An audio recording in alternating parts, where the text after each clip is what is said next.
You have a chapter you skip. Every single time someone asks how you got here, you tell them the story without that part in it. And you get so good at this edited version of your story that it comes out smooth now. Like it's just supernatural for you. Nobody would even know that there is a missing chapter, but you know. And the part that you keep leaving out, that is the part someone needs to hear. Not the cleaned up version, not the lesson learned version with the tidy little resolution at the end. The actual fucking chapter. The one that was messy, where you got knocked the fuck out and you had to get back up and it was unresolved and very specific to your situation in a way that made you decide nobody else could relate to it. You carry that by yourself. And here's what I know about that decision: it's wrong. The more specific the mess, the more people recognize themselves in it. The more you think this is just too unique to my situation, the more likely it is that someone else has been in the exact room thinking the exact same thing about their situation. And they're out there right now looking for someone. They're looking for anyone who gets it from the inside, not from a textbook, not from a credential, but like a day in the actual life where they didn't know how it was going to end and they were so fucking lost. That is you. It's you. You're the answer to that. You guys, welcome to the Listen Bitch podcast. I am Brandon Lynette, Voice Authority podcast coach. Let's make it clear: your message. And I need you to hear that it is not just a tagline, it is the actual instructions for the work you're supposed to be doing. And you've been waiting until you have your shit together enough to be worth listening to. And that's bullshit. And I know what you're doing because I did the same thing. And I'm going to tell you what's happening in your brain and your nervous system when you hide the mess, and what happens when you actually stop and you're just fucking radically honest and you call yourself out and you share the truth. Before we go in, today is brought to you by my favorite super patch. Yeah, my Zen's in the car, so I can't show you a package. Yes, I can. I'm lying. I'm going to talk about Zen today. And what this episode is going to ask you to do requires that a special kind of mental clarity. Not really bravery, but just real clarity, and that ability to sit with something uncomfortable and actually think straight instead of spiral out. Zen supports cognitive balance. It supports my decision making, improved information flow. It is drug free. This is my second favorite. I do pair it with the peace patch just because it's that extra umph, but my brain is wildly neurospicy. Okay, like I have squirrel brain, I have distraction brain, I have every kind of enemy working in my brain against me because it's gotten so good at keeping me safe. I think probably the more traumatic your childhood, the more neurospicer you are. Yeah, did I get a diagnosis? Yeah. Do I like labels? No, I don't give a shit about labels, so I'm never gonna proudly support whatever. It's just my brain is different. This helps me rein it in. Drug free. This is a big FU to Big Pharma. It's made in the United States. It is vibrotactile technology working directly through your nervous system. I always have a link in the show notes. You guys check it out. Let's talk about the chapter that you skip, okay? Because listen, bitch, if there's anything I know to be true about you, it's that you've been editing your story for a very long time. I'm not saying you're a liar. I think you're just leaving things out, like the marriage that fell apart, or the business that failed publicly enough that people noticed, or maybe it's an addiction that you got through, the faith crisis that wrecked everything you thought you believed, the version of you that existed before the version of you are currently presenting, the one that was a fucking mess in ways you haven't ever talked about. You decided that chapter was the before. You drew a line in the sand. You think that the message was the after, that you had to earn the right to speak by getting far enough past the thing. Let me tell you something. And I love you guys. You know that I might be a little abrasive, but it is out of genuine love, because the people who need you, they're not waiting for the after version. They're in the middle right now, the same middle that you were in the same room, in the same feeling of like, fucking nobody understands how this feels. Nobody has been in this exact situation. Nobody could possibly have come out on the other side of the situation. It's a big, scary monster. And here you are, you're out here with the answer to the exact feeling. And you're keeping it in the fucking dark because you decided it's not ready. It's ready. It's been ready. The mess is the message. You just haven't said it was. And there's this amazing thing happening in your brain and your body because when you get close to sharing the real shit, you know that little chapter you've been protecting, two things happen almost simultaneously. And once you understand the mechanism, it's going to take away some of that power over you. Okay? Your amygdala fires. That's your brain's threat detection system. Its job is to scan for danger. Danger, Will Robinson. Did you guys see that show? Whatever happened to that? The problem is it cannot fully distinguish between physical danger and social danger. So being rejected by a room registers in the same neighborhood in the brain as being physically threatened. So when you think about putting the vulnerable truth out to the public, the amygdala reads it as a threat and sends an alarm. And then immediately, because the amygdala and the nervous system are in constant conversation, your body responds. So that's why your chest gets really tight. That's why your throat constricts. Your stomach does the thing. Your brain narrows into the threat and loses the bigger picture. So just know you're not special because you suffer by this. It's not a character flaw. This is just your nervous system doing exactly what it was designed to do, and that's to protect you from exposure. Once upon a time, we needed protection from a level of exposure. But right now, and the big problem is that we're not living in the land of dinosaurs. Exposure is exactly what your calling requires. And every time you share the mess and the world does not end, and it doesn't. I've shared such a fuck ton of messes with you guys. Like my whole entire blown up life 1,000 times over. The world did not fucking end and I did not die. It didn't kill me. Every time you speak the truth, and you share that thing that you have shame with or that you're embarrassed of or that you're frustrated with, and someone will respond with you too, I thought I was the only one, that right there gives your nervous system new data. And then the threat assessment updates in your brain and your body learns that this kind of exposure is survivable. I mean, the first time I put my book out to the world, I was terrified. Terrified. I thought of every possible person that could read it and it would blow up in my face. I thought of every possible person who would read it and judge me. It was scary. And the same thing happened when I started a podcast, being vulnerable, talking about the mess. Because if you guys ever look at my fucking social media and you're like, wow, she has her shit together. She's so lucky. I'm doing it wrong. I never want you to look at my shit and think that you see some kind of curated version of a great life. Bitch, I'm in the arena with you, going through it. Just going through it. But over time, if you can do the scary shit and your brain gets the reps it needs, your nervous system stops treating vulnerability like a bear's fucking attacking you. It starts treating it like the thing that will connect everything. But the only way to give your nervous system that data is to fucking do it. You can't think about doing it. You can't imagine doing it. You can't picture doing it. You can't write down doing it. You have to do it. Speak the truth.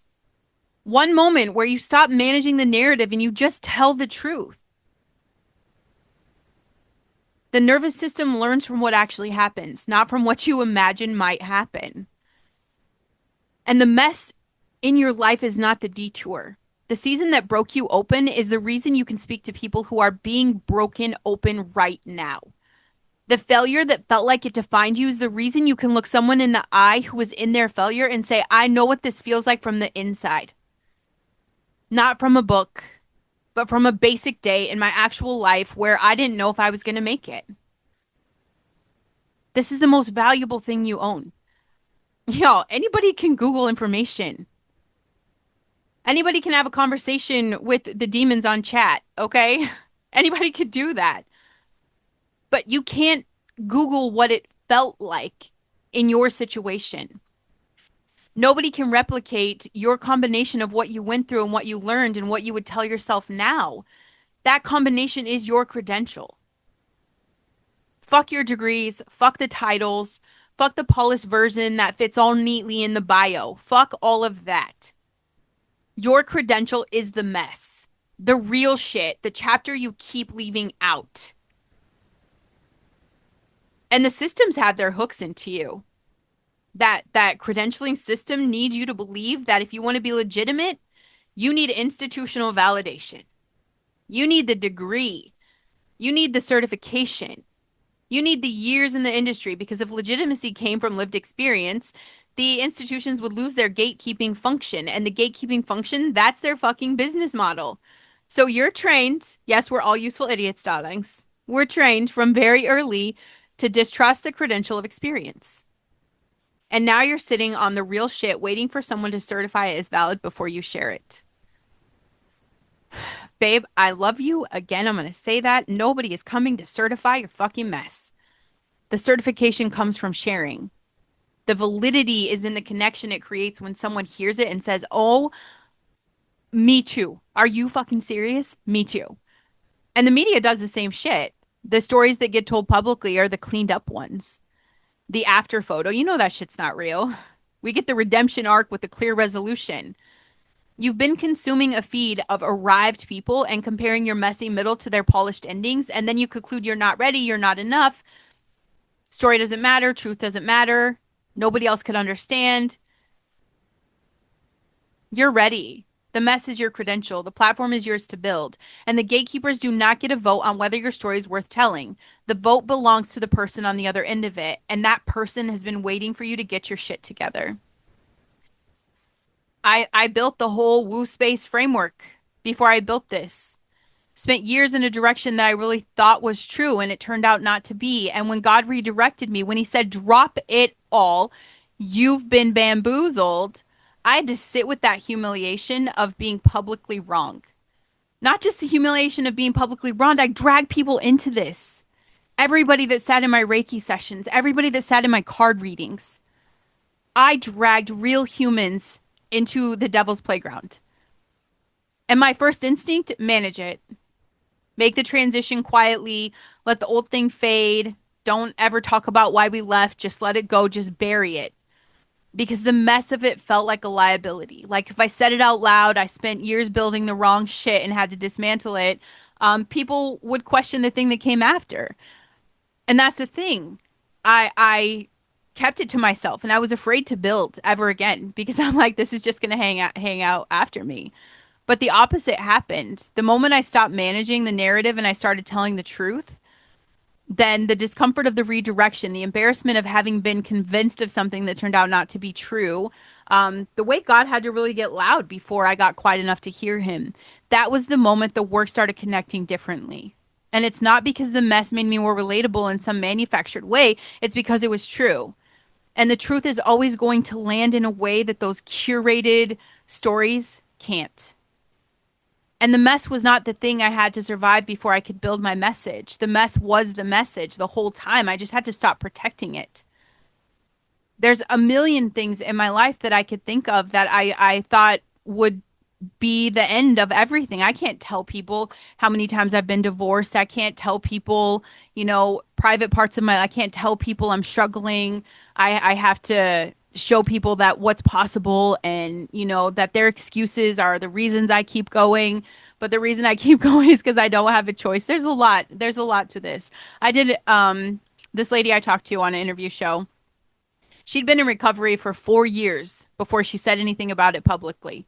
4 years of building a platform, connecting with an audience, and keeping the most important part of her story off the table.